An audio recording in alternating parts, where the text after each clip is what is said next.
Здравствуйте! После того, как мы разобрались в национальном законодательстве и международных обязательствах Кыргызстана, а также почему продвижение гендерного равенства – это национальное обязательство, теперь давайте мы разберемся, что такое гендер. Для этого нам нужно разобрать два понятия. Биологический пол – это набор физических характеристик, определяемых при рождении, и гендер – это социальные ожидания и роли, нормы поведения, которые общество приписывает мужчине или женщине. Пример. Биологический пол может определять физиологические различия, а гендер диктует, что женщина должна быть мягкой и заботливой, а мужчина сильным и решительным.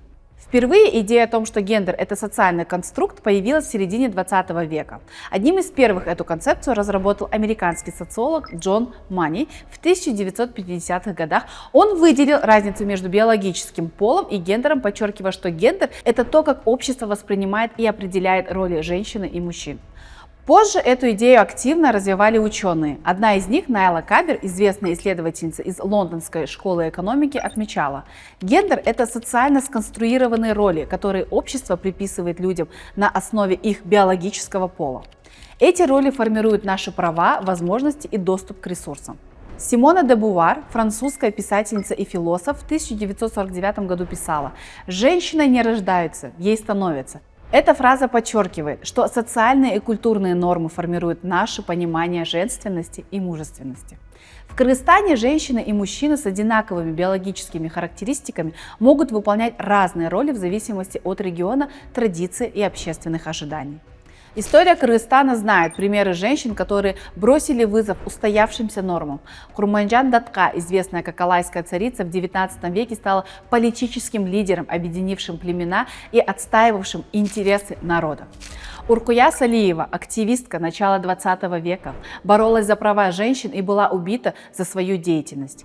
Их примеры показывают, что гендерные роли не являются неизменными и могут меняться под влиянием социальных и культурных факторов. Таким образом, гендер – это не западное изобретение, а отражение общественных процессов, которые происходят и в нашей стране.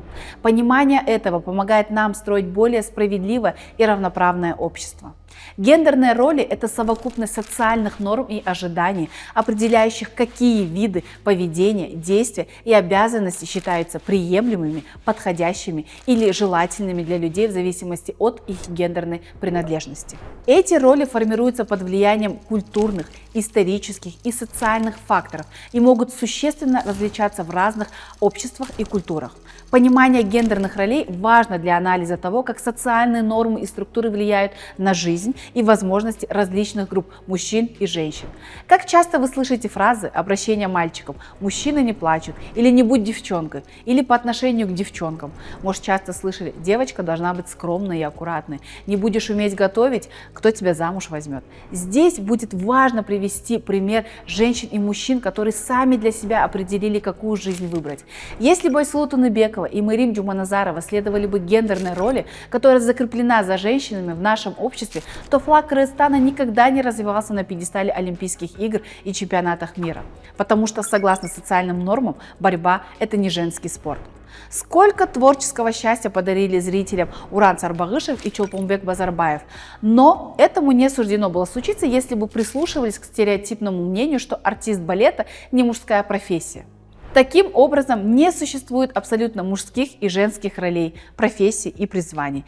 Каждый имеет право на выбор жизненного пути и возможности заниматься своим любимым делом. Что мешает нам это принять и реализовать в жизни?